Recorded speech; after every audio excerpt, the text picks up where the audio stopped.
Welcome to the Addiction Counselor Exam Review. This presentation is part of the Addiction Counselor Certification Training.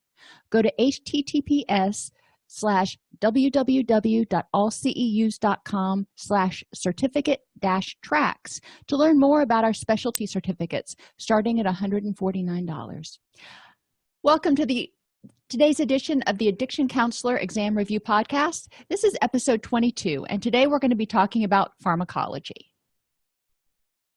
We're going to review symptoms of intoxication and withdrawal of drugs of abuse. We're going to learn about post-acute withdrawal syndrome. We're going to talk a lot about that.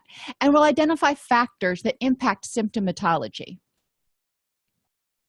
So in general, the purity of the drug is going to impact the symptoms, the speed of the effect, the intensity, and the range and intensity of negative consequences and its effects. Because if you get something that is diluted down, obviously it's not going to be nearly as powerful as something that's pure. The hydration levels of the person. A lot of drugs are responsive to people's hydration levels. So if they're dehydrated, then they're going to get a more intense reaction than if they're not. The route of administration. If people inject, it goes in a lot faster. Inhale, it goes in faster, and oral is the slowest.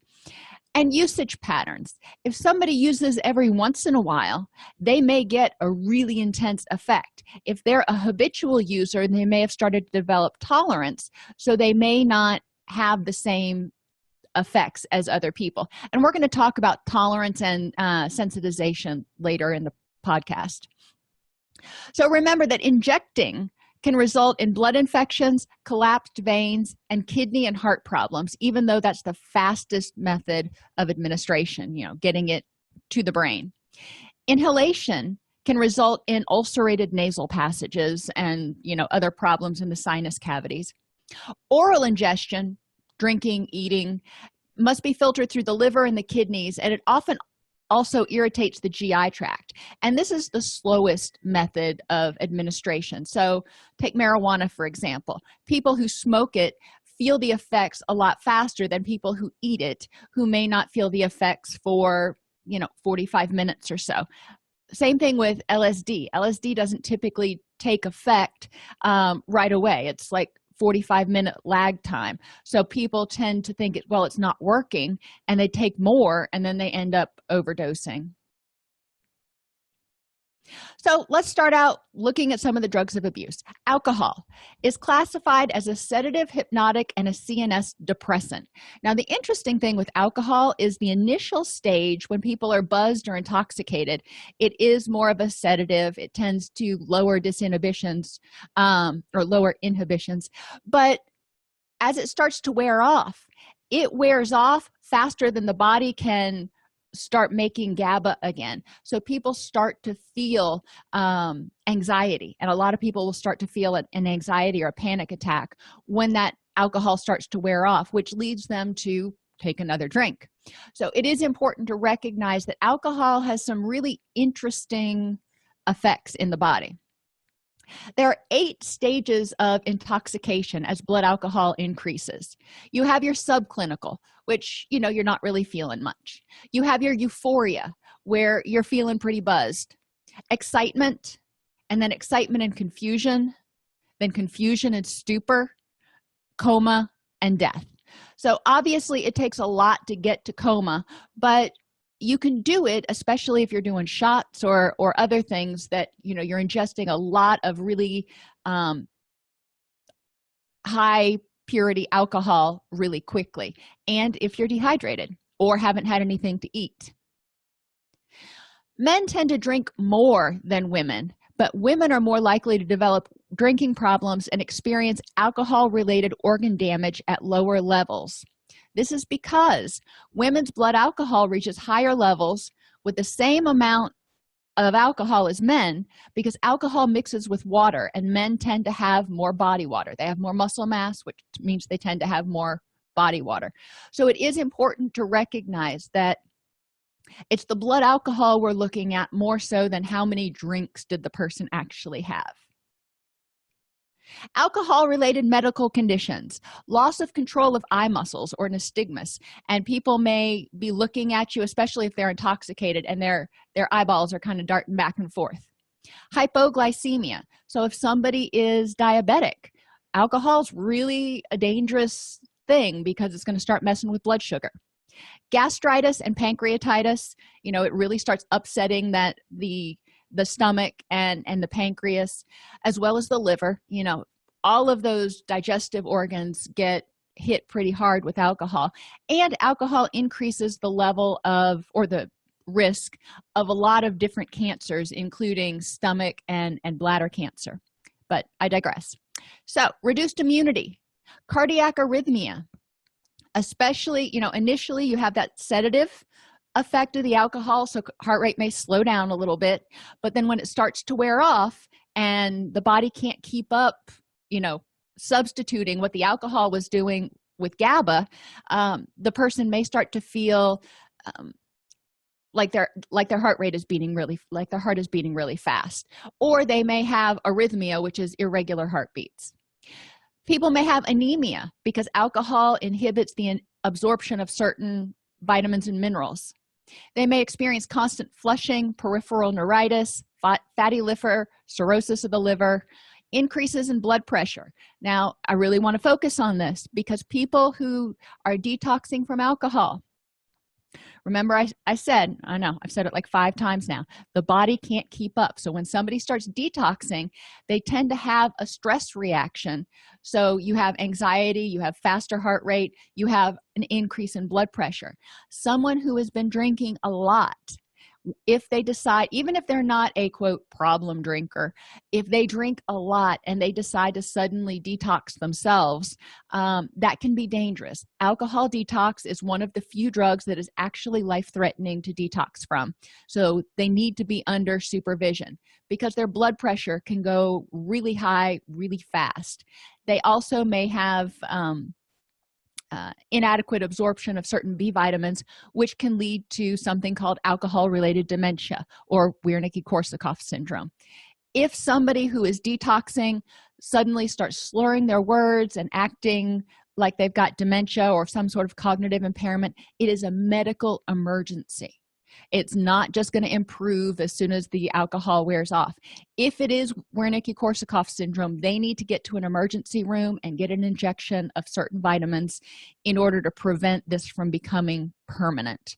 So, there's my little spiel on alcohol. Cannabis. As of 2016, cannabis is still considered a Schedule I drug by the DEA. Schedule I substances have no medicinal use and a high risk of abuse. Now, I'm not going to argue whether there's medicinal use or not. I'm just telling you what the DEA says, okay? So cannabis is legal in 29 states for medical use, despite what the DEA may say. And in 8 of those states, it's also legal for recreational use. So it's Schedule I, but we've got a lot of laws that kind of contradict that, which leaves a lot of room for people who have substance use issues to minimize, justify, and deny they've got a problem because they can point to case law and regulations. 9 to 17% of occasional users of marijuana become addicted, and 20 to 50% of daily users become addicted. So yes, cannabis can be addicting. Methods of administration of cannabis include being smoked, consumed, smoked or consumed. Smoked, it can be smoked in pipes, bongs, blunts, or even through dabs, and that is the more rapid action. If people drink it in tea or eat it in brownies, there is a slower mechanism of action for the cannabis with those. Cannabis acts on cannabinoid receptors, which influence memory, pleasure, concentration, and sensory perception. So let's talk about dabs for a minute, because those are more popular now than they were 20 years ago. Dabs are concentrated doses of cannabis that are made by extracting THC and other cannabinoids using a solvent like butane, carbon dioxide, or other things that results in a sticky oil. If you've ever seen the sap that comes out of like a pine tree, that's kind of what we're thinking about here. Even when home extraction goes well, there's no way to know the quality or purity of the finished product. Dirty oil can contain chemical contaminants, so it may still have some of that butane or carbon dioxide stuff in it, or excessive amounts of residual solvents that could present health hazards.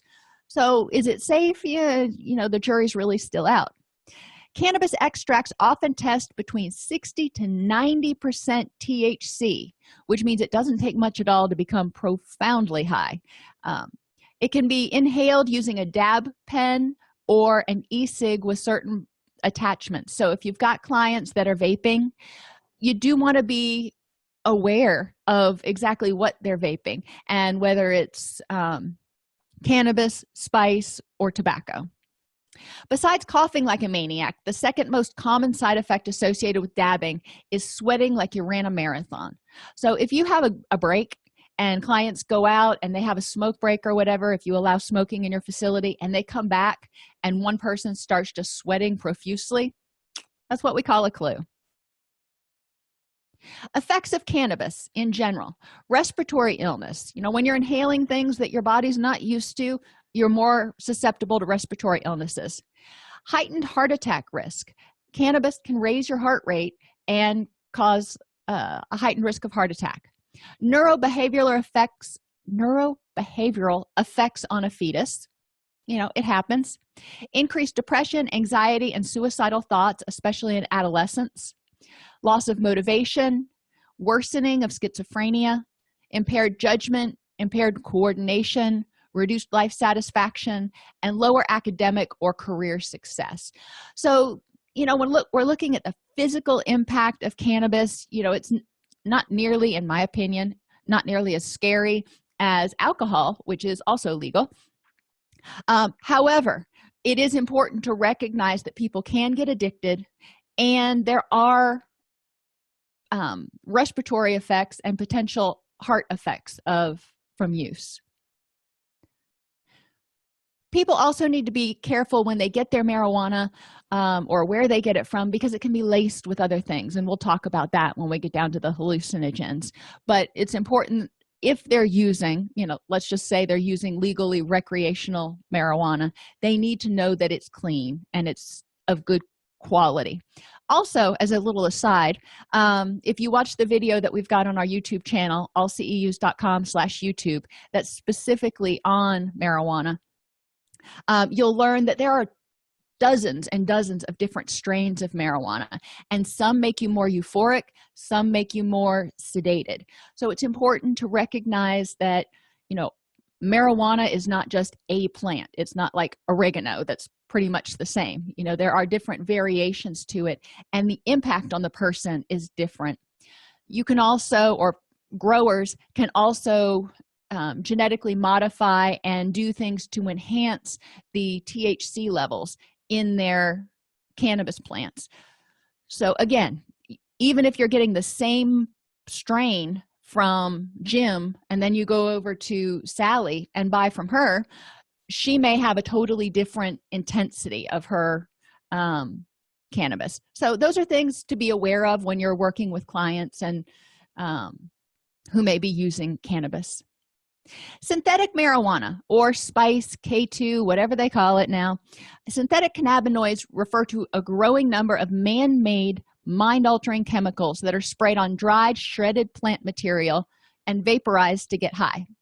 So it can be on oregano, it can be on, just about anything, tobacco, whatever. Synthetic cannabinoids are sometimes misleadingly called synthetic marijuana or fake weed because they act on the same brain cell receptors as THC. But the effects of synthetic cannabinoids can be unpredictable and severe or even life-threatening. There are dozens of case studies of people who used spice or K2 and they ended up having a psychotic episode that lasted weeks. They became extremely uncharacteristically violent when they were in the emergency room. So it can have really odd effects on people. Synthetic marijuana or synthetic cannabinoid users report some effects similar to those produced by marijuana, including elevated mood, relaxation, altered perception, and symptoms of psychosis in bad cases. Synthetic cannabinoids can also cause serious mental and physical health problems, including rapid heart rate, vomiting, violent behavior, and suicidal thoughts, and it is susceptible to hydration levels. There was an incident in Washington, D.C., evidently over the 4th of July, where 140 people were sickened when they were smoking spice. And officials blame it, maybe on a not great batch of spice, but also because those people had been out at a festival all day long and were dehydrated, and that contributed to the effects. And I believe either 4 or 6 people died. But so you can have some pretty negative effects. Signs of stimulant intoxication. So we're going to move on. We've done alcohol and cannabis. Those are kind of in their own categories. Stimulant intoxication is pretty easy to pick out in clients. They will have dilated pupils. So you want to look for those pupils that are like wide open and they don't respond to light. Obviously, if you're in a really dark room, people's pupils are going to be wide open. But if you're in a moderately lit room, look at other people's pupils and then look at the clients, and they will be just blown, as we say. They are often restless, hyperactive, may not have an appetite. They may have some weight loss, and they're probably going to be sweating. Think about what a stimulant is. It's something that's supposed to increase your heart rate and get you going, basically mimicking running. So when you think about it, you will have all the effects of being completely wound up and going full bore, but the person may be sitting still. Signs of stimulant withdrawal. Remember, withdrawal symptoms are generally the opposite of what the intoxication symptoms are. So with stimulant withdrawal, the person becomes dysphoric. When they're on stimulants, they may be giddy, they may be excitable, they may be the life of the party. When they are not using, they may be flat and dysphoric. They may have some anxiety or agitation, intense drug cravings, rapid eye movements, concise but quivery speech, brisk but somewhat jerky movements, and their thinking is often scattered and subject to paranoid delusions. So be aware of these. If you're in a detox unit, you're going to have people that may have some paranoid thoughts while they're going through detox, and you just want to watch for signs and symptoms of these that may need to be intervened or mediated before they become a crisis situation. In the middle stages of stimulant withdrawal, anxiety and agitation are followed by a period of fatigue, increasing depression, anhedonia, which means nothing makes you happy, and decreased mental and physical energy. There's an intense desire for sleep, often accompanied by insomnia, and this usually replaces the drug craving. So think about this. You just want to sleep so bad, but you can't because you have insomnia. That really sucks. So this person may start getting frustrated and agitated. During this part of the crash, if they're not in detox, users may use alcohol, benzos, or opiates to induce or prolong sleep. So they try to self-medicate that insomnia. The middle crash phase lasts between 24 and 36 hours, during which any attempt at therapy or other intervention is inappropriate. Even if you've got a client on your wing and they're in this phase, they've got insomnia, they can't sleep, they are not cognitively able to focus and really do any sort of therapy at this point. So we just need to provide them palliative care and get them through the withdrawal phase. Protracted and late withdrawal. The user experiences symptoms that are the opposite of stimulants intoxication. So we're continuing with the fatigue, the loss of energy, depression, yada, yada.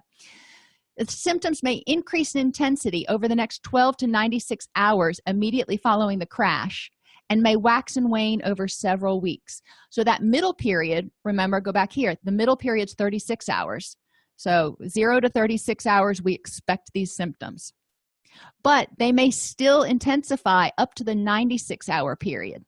So we've still got another 30 hours to go before we know that the person is going to start decreasing in the intensity of their symptoms. But For the next several weeks, because of the protracted withdrawal, they may have periods where they're asymptomatic and then periods where they are symptomatic. So they don't really know from one moment to the next how they're going to feel. A severe and persisting depression in this phase can result in suicidal ideation or suicidal attempts. So you do want to regularly be screening for mood disorders. And remember, we're not just talking about mood disorders that existed independent of the substance use. If someone is detoxing and they hit this period of severe depression, they start sobering up, they realize that they lost their job, they lost their family, and they've got pending legal charges, they may get severely depressed and be suicidal at that point. So if the person is severely depressed for any reason, you really need to pay close attention. The anhedonia and dysphoria usually dissipate over a 6 to 18-week period. Now sit with that for a second. I don't like feeling blah and unhappy and, nothing does it for me for 6 days, let alone 6 to 18 weeks. And this is true with any stimulant, not just methamphetamine. So your cocaine, your crack, any of that stuff.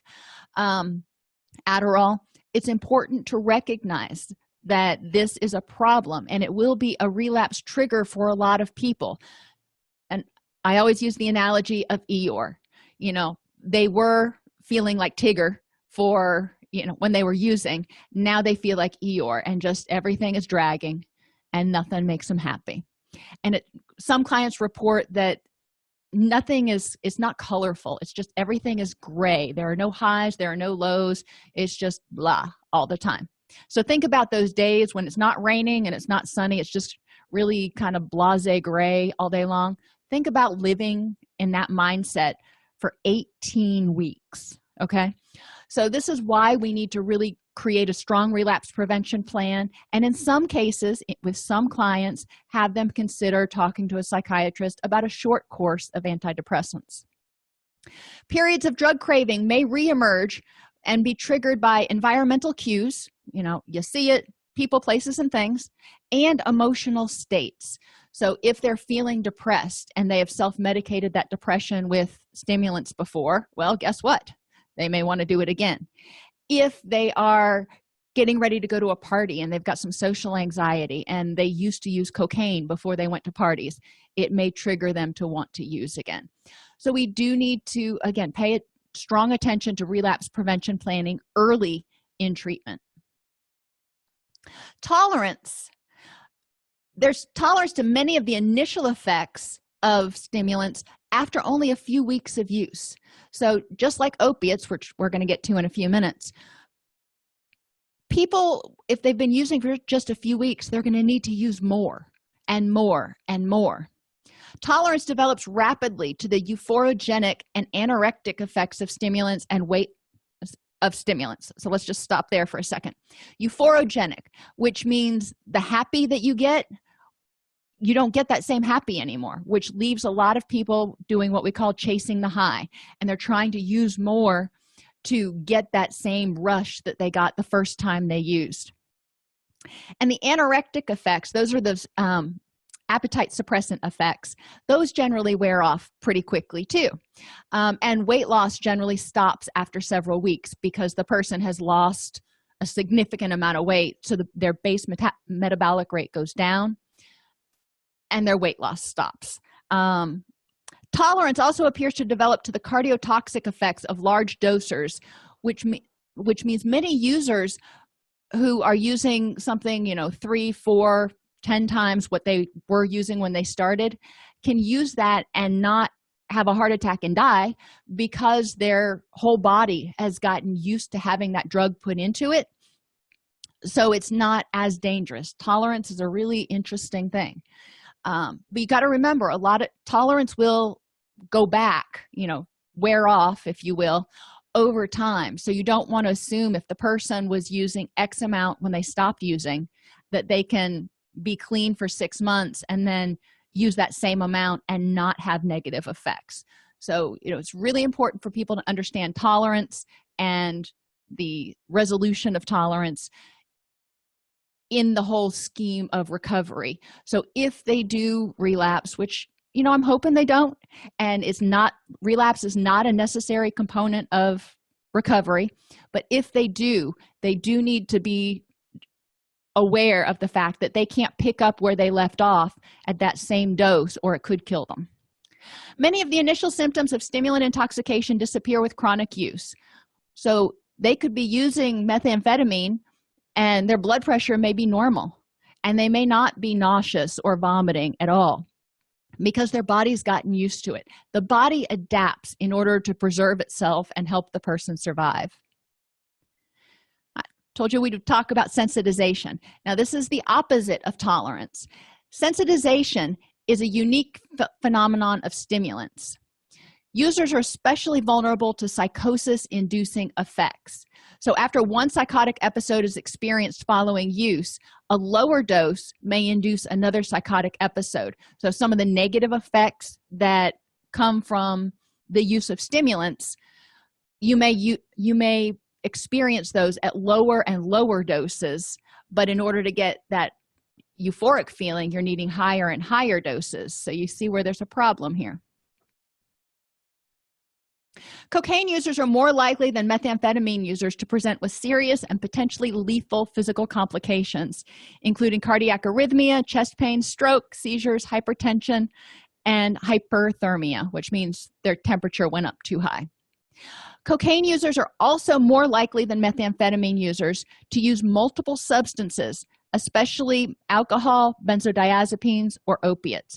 And again, think about that middle phase where they're just desperately wanting to sleep but experiencing insomnia. Some people will use the two kind of interchangeably.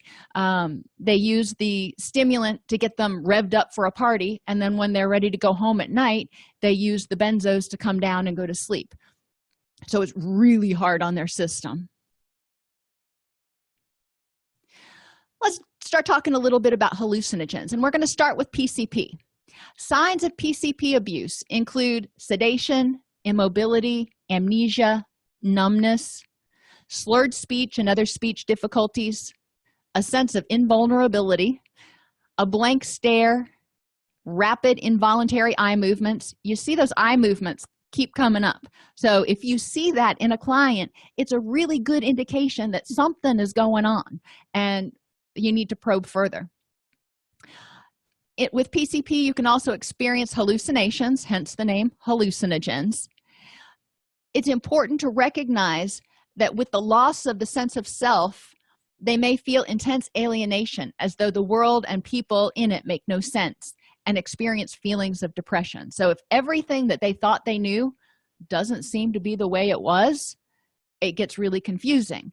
And some people find it cognitively stimulating, and other people it totally freaks them out.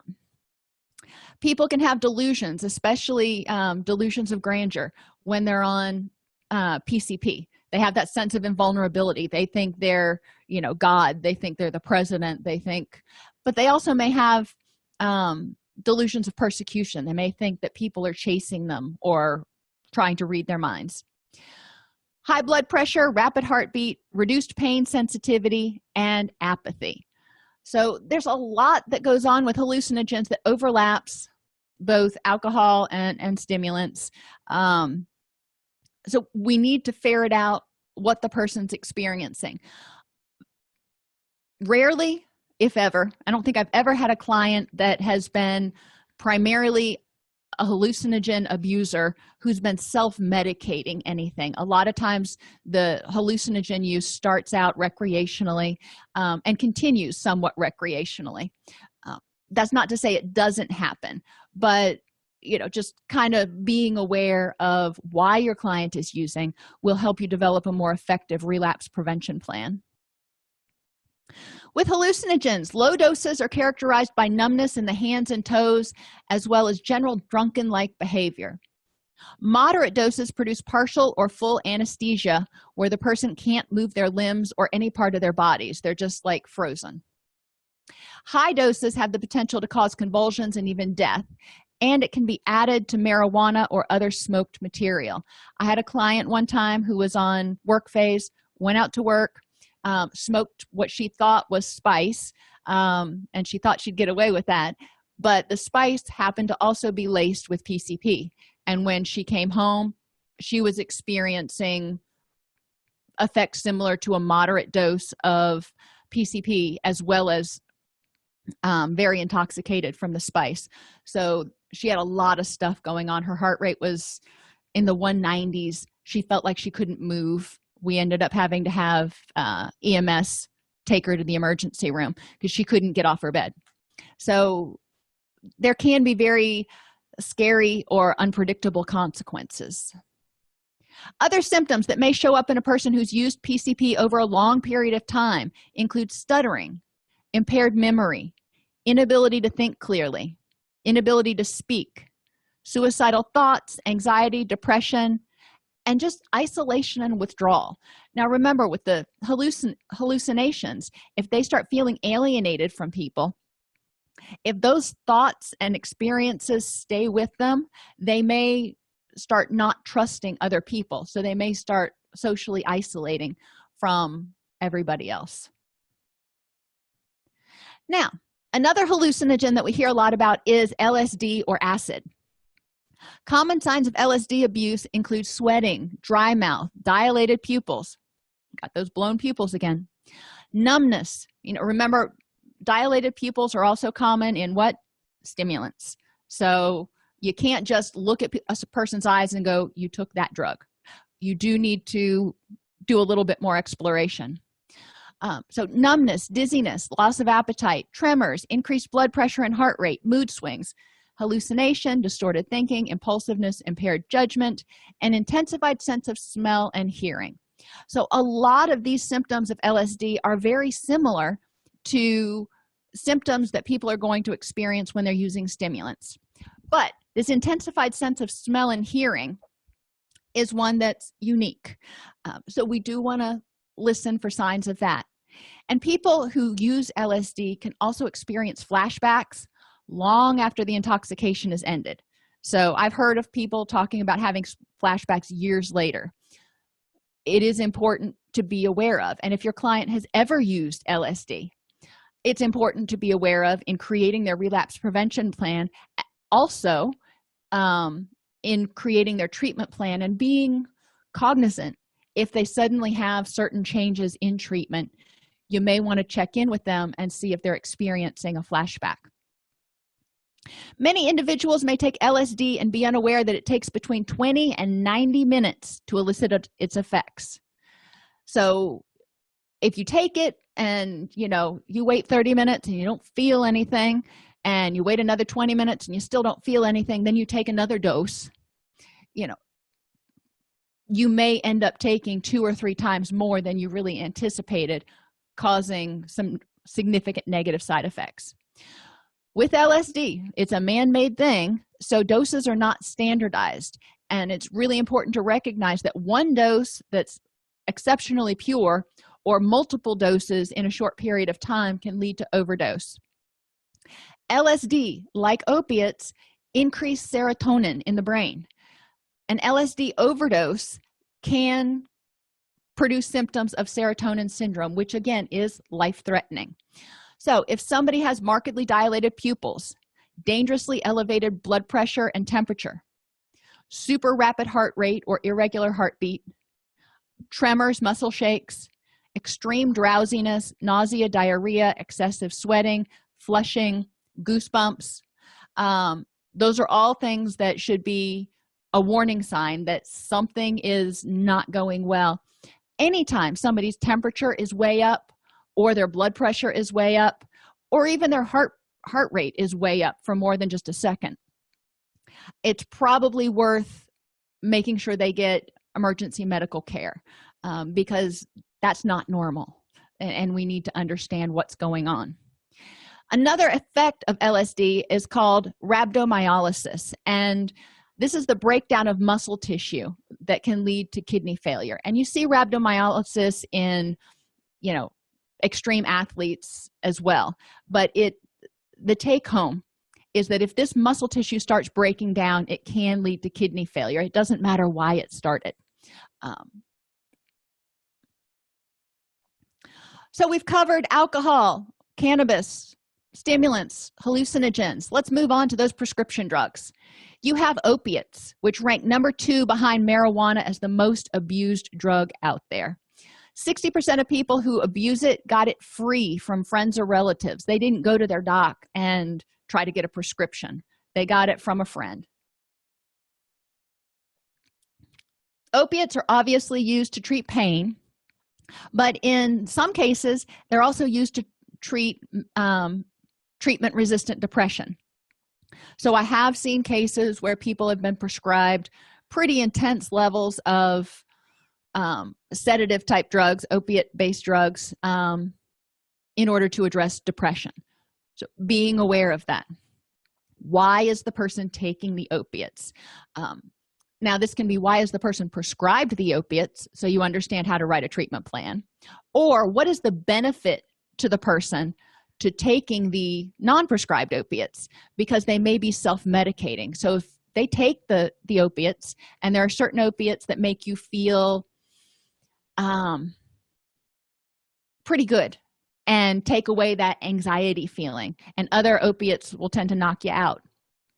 But if you find out that somebody's taking a particular opiate because it helps them deal with their depression, or feel like they've got more energy, or feel more relaxed, they're probably self-medicating. So we need to look at that. Another prescription drug that people use are depressants. Generally, your antidepressants are not drugs of abuse because you don't get high from those. But your benzos, your benzodiazepines, and your barbiturates are definitely drugs of abuse and really easily abused. They're used for anxiety and sleep disorders. So you're thinking your Xanax, your Valium, your Lunesta, all those things. And then stimulants are also sometimes prescribed for issues like narcolepsy, ADHD, and obesity.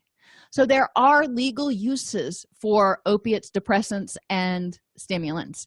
But all 3 of these drugs, or all 3 of these classes of drugs, are also very easily misused. Prescription and over-the-counter drugs can be abused by taking medication that was prescribed for somebody else. So you're doing it to get high or to self-medicate. Taking drugs in a higher amount or via a different method than intended. So if your prescription is for 1 pill 3 times a day and you're taking 3 pills 3 times a day, that's abusing them. Or if it's for 1 pill 3 times a day and instead of taking it orally, you're injecting it, that's abusing it. Taking drugs for a different purpose than intended. So if you're prescribed a drug for pain, you had oral surgery, and you had oral surgery 8 months ago, and then you decide to start taking your leftover opiates, technically that's a method of abuse. And by combining drugs, either of the same class or of a different class, in order to intensify the high. So some people may combine opiates and alcohol. Dangerous, very dangerous. Anytime you combine 2 different kinds of basically system depressants, the addition, it's not like taking 2 doses of something. It's like taking 4 doses of something. So 1 + 1 = 4. So that can be very dangerous. People may also combine things like opiate and amphetamines in order to get a different type of high. So, we want to be aware of these things. Withdrawal from drugs of abuse. Sustained use of addictive substances causes reversible adaptations within the body. Notice I said reversible, not irreversible. So a lot of times the changes that happen in the brain and the body will recover after a period of abstinence and positive health behaviors. During withdrawal, it's important to recognize that people may experience a lack of pleasure because the euphoria-producing drugs act on the nucleus accumbens, or the pleasure center of the brain. So this center is kind of overtaxed, and it's kind of like what Target looks like after Black Friday. It's just completely wiped out.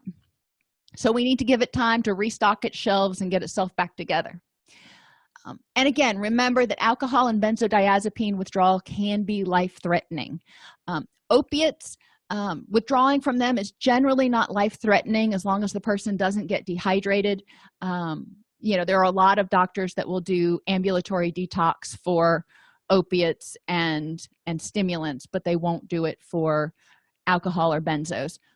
It's up to your attending physician how to handle those things. But if you're in private practice or you're a mental health counselor and you know of a client who is, deciding that they're going to detox from these and they want to self-detox, it's really important to educate them that could be very, very dangerous. So post-acute withdrawal syndrome. This is the roller coaster of intermittent withdrawal symptoms that especially impact mood, sleep, and pain, and can continue after acute withdrawal symptoms have gone away. So a lot of people, if you've ever worked in a detox unit, you know that we bring people in. We usually keep them for 3 to 5 days. If we're talking detox from benzodiazepines, it may be up to 2 weeks. But I've never had a doc keep anybody in detox for longer than 2 weeks. So while the acute phase is gone, the drugs are not in their bloodstream anymore, the person may still have waxing and waning of these same symptoms. Each episode of post-acute withdrawal can last for a few days or a few weeks, followed by symptom-free periods, and can continue cyclically for a year. Okay? Remember that. That's probably going to be on your test. It can continue cyclically for a year. Post-acute withdrawal can be just as intense as acute withdrawal and puts the person at risk of relapse in an attempt to stop the discomfort. So those feelings they felt those first 3 days of detox, 6 months down the road, they may wake up one morning and they're starting to feel those same feelings again with their mood, their insomnia, increased pain, all that kind of stuff. A good initial relapse prevention plan prepares the person for post-acute withdrawal. Each drug has a slightly different post-acute withdrawal syndrome profile, so it's important to educate clients about what they can expect. So if they start having drug dreams or, really bad cravings again, they don't feel like they are helpless. They don't feel like they have fallen off the wagon or done something wrong. They understand that this is coming, and they're prepared for it as much as possible. Pause symptoms post-acute withdrawal: mood swings, anhedonia, remember that's that Eeyore-like state, sleep disturbances, cognitive impairment in memory, learning, and concentration. So if you've got a client who is in your program and they detoxed 3 months ago, but they suddenly start having issues with memory, learning, and concentration, they're not able to focus in groups, it doesn't necessarily mean they're being, quote, resistant. It probably means they're either experiencing post-acute withdrawal, or something else may be going on in their life, or they've got a co-occurring disorder that has been exacerbated. So any of these things, you do want to consider what is the reason for it. And remember that resistance, or if a client appears resistant, it generally means that we're missing something. It means we're not doing what the client needs us to do or helping the client to do what he or she needs to do.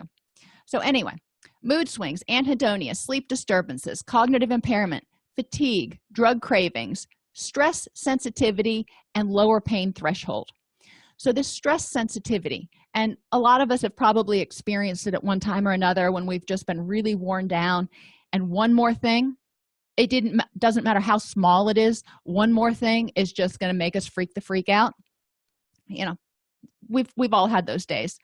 Well, this happens during that post-acute withdrawal phase where people may feel like they're just barely hanging on, white knuckling it, as they say, and anything can prompt an extreme reaction. Not necessarily violence, but somebody leaves the cap off the toothpaste, it may result in screaming instead of just putting the cap back on the toothpaste and having a calm discussion.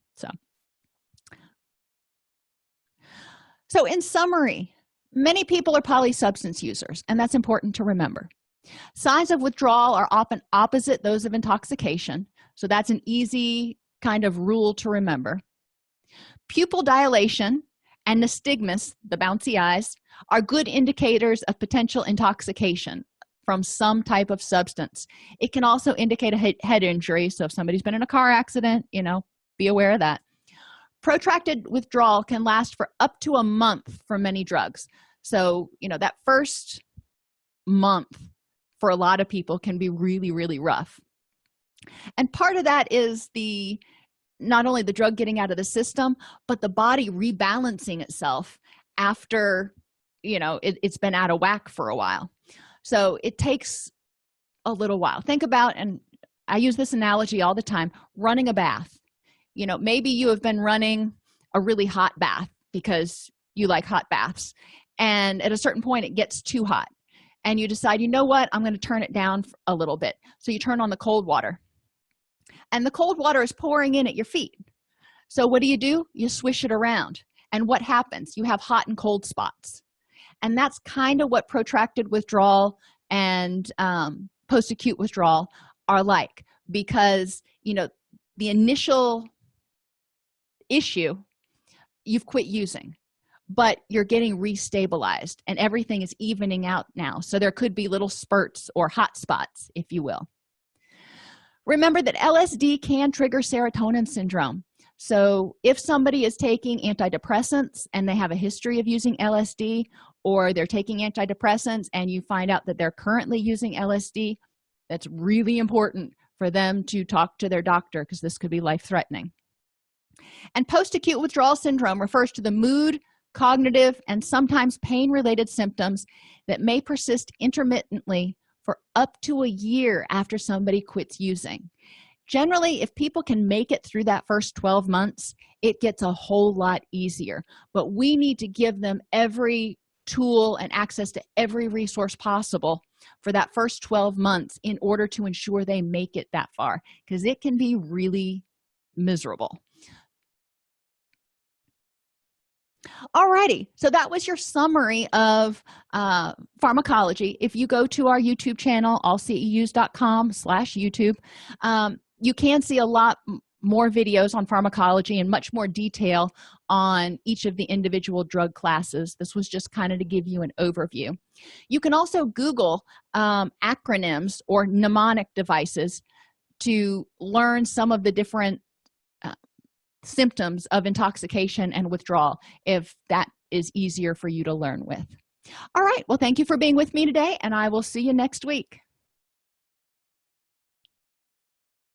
All of us at AllCEUs wish you great success on your exam. Once you're certified or licensed, please remember to visit AllCEUs for all of your continuing education needs. We offer unlimited CEUs for $59 for addiction and mental health counselors, social workers, and marriage and family therapists. If you're still thinking about becoming an addiction counselor, AllCEUs offers the training you need in 3 formats: online multimedia self-study plus live webinars, or face-to-face weekend intensives, which meet 1 weekend per month for 12 months. We can even present a training series at your facility. Just email support@allceus.com. Go to allceus.com/ACER. That's allceus.com/ACER to learn more.